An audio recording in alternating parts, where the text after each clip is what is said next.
সবাইকে ধন্যবাদ, শুভ সন্ধ্যা এবং আগামীকাল আন্তর্জাতিক মাতৃভাষা দিবস, তারও সবাইকে অনেক অনেক শুভেচ্ছা জানাই।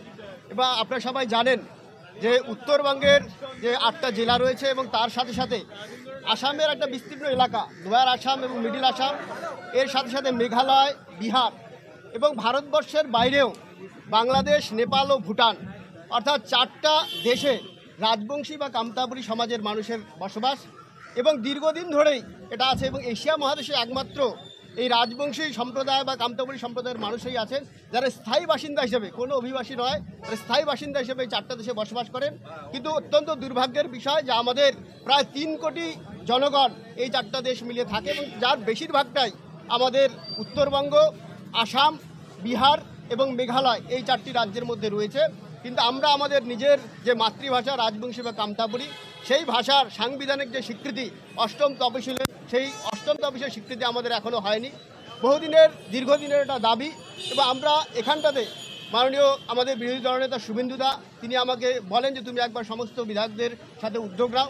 আমি সেই ব্যাপারে উদ্যোগী হই এবং আমাদের উত্তরবঙ্গের প্রায় সমস্ত বিধায়ক, আমরা 24 জন বিধায়ক এখানটাতে স্বাক্ষর করেছি। এবং আজকেই আমরা মাননীয় অমিত শাহজিকে এই ভাষার স্বীকৃতি দানের জন্য ইমেল এবং স্পিড পোস্টে পোস্ট করা হয়। এবং আরও একটা বিষয় আমরা বলি যে এই রাজ্যে এই ভাষাকে রাজবংশী এবং কামতাপুরী দুটো পৃথক নামে, কিন্তু ভাষার যে স্বীকৃতি শুধুমাত্র নামেই রয়ে গেছে, তার কোনো বাস্তবায়ন হয়নি।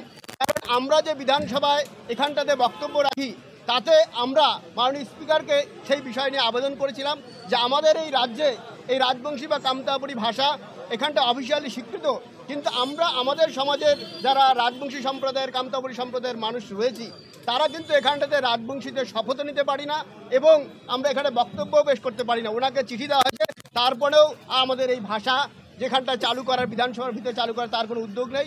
এবং গোটা রাজ্য জুড়েই এই ভাষায় লেখাপড়া করার খুব বেশি সুযোগ নেই। কোনো পাঠ্যপুস্তকে এই ভাষার কোনো আর সংযোজন হয়নি এবং উত্তরবঙ্গের যে ইতিহাস, সেটাও এখানটায় দেওয়া হয়নি। স্বাভাবিকভাবে আমরা কেন্দ্রীয় স্বরাষ্ট্রমন্ত্রীর কাছে যে দাবি রাখছি, আমরা আশাবাদী যে খুব তাড়াতাড়ি আমাদের এই ভাষাকে আগামী দিনে 8ম তফসিলে অন্তর্ভুক্ত করা হবে এবং রাজবংশী এই যে কামতাপুরী সম্প্রদায়ের যারা মানুষ আছেন, তাদের যে আবেগ এবং ঐতিহ্য এবং এই যে একটা বহু পুরাতন ভাষা, চর্যাপদের সময়ত এবং বাংলা, অসমীয়া, নেপালির প্রায় সমসাময়িক যে ভাষা, সেই ভাষার যাতে একটা স্থায়ী স্বীকৃতি হয়। এবং আপনাদের আরও একটা বিষয় আমি জানাচ্ছি, আমাদের এই ভাষা রাজবংশী কামতাপুরী ভাষায় গবেষণা করে আর বিভিন্ন বই লেখে আর সাহিত্য রচনা করে অনেকেই পদ্মশ্রী সম্মান পেয়েছেন। আমরা জানি যে এবছরেই উত্তরবঙ্গ থেকে শুধুমাত্র একজনই আর পদ্মশ্রী সম্মান পেয়েছেন, তিনি মাননীয় নগেন্দ্রনাথ রায় মহাশয়। তিনি নিজে আর একেবারে শারীরিকভাবে একটু অসুস্থ, তারপরেও তিনি রাজবংশীতে আর রামায়ণ, গীতা এবং চণ্ডীর মতো গুরুত্বপূর্ণ গ্রন্থগুলো রচনা করেছেন। এর আগে ডক্টর গিরিজাশঙ্কর রায়কে কেন্দ্রীয় সরকারের পক্ষ থেকে সাহিত্য একাডেমি পুরস্কারে ঘোষণা করা হয় এই রাজবংশী ভাষা নিয়ে লেখালেখির জন্য। আরও অনেক এরকম লেখক আছেন। এর আগে ডক্টর ধর্মনারায়ণ বর্মা, তিনিও রাজবংশী ভাষা লেখালেখির উপরে পদ্মশ্রী সম্মান পান। এবং আমাদের যে উত্তরবঙ্গের এবং এই বিস্তীর্ণ আসামের যে গান, আমাদের রাজবংশী সমাজের বা কামতাপুরী সমাজের যে প্রচলিত লোকসঙ্গীত ভাওয়াইয়া, সেই ভাওয়াইয়া গানের ওপর 1997 সালে প্রতিমা বড়ুয়া, আপনারা সবাই চেনেন, তার নাম জানেন, তিনি আসামের একজন বিখ্যাত, আসাম শুধুমাত্র নয় সারা দেশের বিখ্যাত গায়িকা। তিনি যে গান করেন গোয়ালপাড়িয়া সঙ্গীত, এবং সেটাই আমাদের এখানটা ভাওয়াইয়া নামে প্রচলিত, সেই গানের জন্য তিনি 1997 সালে পদ্মশ্রী সম্মান পান। এবং গত বছর এই ভাওয়াইয়া গানের জন্য আমাদের কোচবিহারের শ্রীমতী গীতা রায় বর্মন, তিনিও ভাওয়াইয়া গানের জন্য এই পদ্মশ্রী সম্মান পান।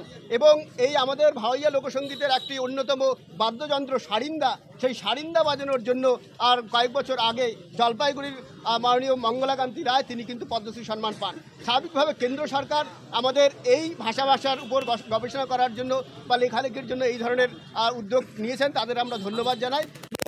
এটাও বলি যে আমাদের যে পার্শ্ববর্তী দেশ নেপাল, সেই নেপালের ত্রিভুবন ইউনিভার্সিটিতে কিন্তু এই ভাষার উপরে আর গবেষণার কাজ চলে। এবং অন্যান্য বিদেশের, অস্ট্রেলিয়ার একজন গবেষক রয়েছেন ম্যাথু টলিমি, তো এছাড়াও আরও অন্যান্য দেশের যারা গবেষক রয়েছেন, তারাও কিন্তু এই ভাষার উপর আর গবেষণা করছেন। এবং খুব সম্প্রতি আমরা জানি গুগলে আর তার যে ডাটাবেস আছে, সেখানটাতে এই রাজবংশী কামতাপুরী ভাষাকে তারাও কিন্তু অ্যাকসেপ্ট করছে। সেজন্য আমরা এই এত একটা গুরুত্বপূর্ণ ভাষা এবং এত বিপুল একটা জনসংখ্যা এই ভাষাতে কথা বলেন এবং এতগুলো দেশে এই ভাষাভাষী মানুষ রয়েছেন,